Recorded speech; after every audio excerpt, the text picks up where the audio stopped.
Ladies and gentlemen, next up, please welcome to stage 1L. She said, I know what I'm doing is wrong, but I don't know how to change. And she looked at me the way a carburetor looks at a mechanic. Fix me. I'm not sure how to help you, I said, trying not to let her see that I know nothing about cars. Anytime my vehicles had broken down, I left them sputtering on the side of the road, someone else's problem. That's how I know how to fix things. I go. She was once the feathers and hollow bones that allowed me to fly. And while my heart soared around in the sky, she stayed firmly rooted to the ground, surrounded by a thick, icy wall she swore she did no maintenance on, that they would crumble with time.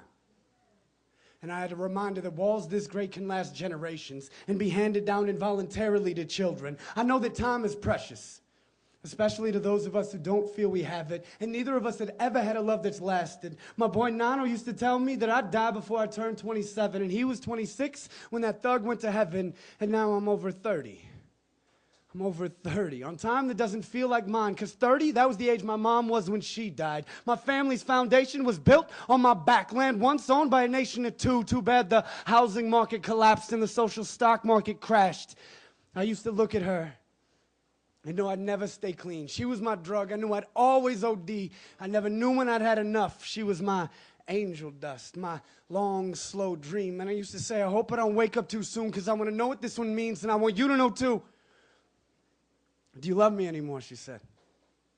And I replied, no, but I don't love you any less either. And I could see the puns can be painful, that words hurt worse than burns every single time, even if it's some recycled movie line from the 50s. So I blame her past, knowing full well it's only half the story, so I always end up saying the same things, imagining I've acquired some refined knowledge, because the schools I went to required bruises, broken hearts, and bones, and didn't get me no sheepskin diploma or direct me to college, but at least I ain't got no student loans. I want to tell her she's more than hollow bones and feathers. She's that last loving shove from the nest that shows me I can fly.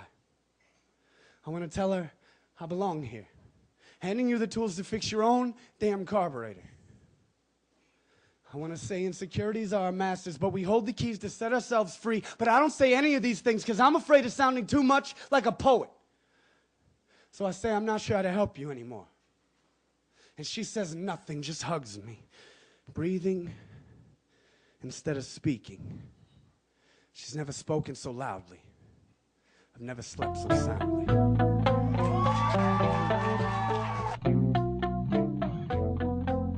Ladies and gentlemen, next up, please welcome to the stage, Sam Title. So look at me. Look at me lying there on that bathroom floor with happily murderous needles still stuck in my arms, with a yellow overdose foam going gristle across my newly opened lips, and think, it could have been any other morning, really.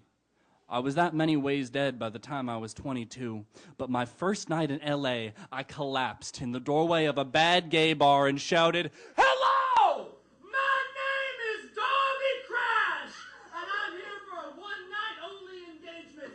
I want every boy here to ride my parents out of my face. I want to swallow my newly rediscovered father's name as many times as there are loads in this room," and that's where they found me. They found me gaunt and shaking, so many needles and cots in and out of me. By then I couldn't tell the difference anymore. Just someone give me a beer and you can do what you want with this corpse where I live. So they pulled me up. They shined a light in my eyes and they said, "Sing into the mic, Darby." They said, "Sing into the mic." They handed me an army. They called them punks. I called them germs, but we were screaming bubonic rats. I marked my followers. I stamped them with that burn for the worthy, with that wrist ember prod. It always got infected. That was the point. And they said, "Sing into the mic, Darby," but it's terrible up there.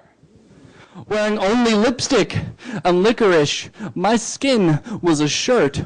I was always peeling, but I sang into the mic. I sang, "Evolution is a process too slow to save my soul. My soul is what worried their mothers, but the devil don't scare me. I've been strapped to a burning rack with my guts out on the floor for so long that what's the devil gonna do when God the Father? God, my father, was too scared of me to stick around when I was too small to do anything but scream. Well, on that bathroom floor, I caught him. I reached out, and I caught him, and I said, "Here I am, motherfucker! My name is Darby Crash! You most disgusting creation.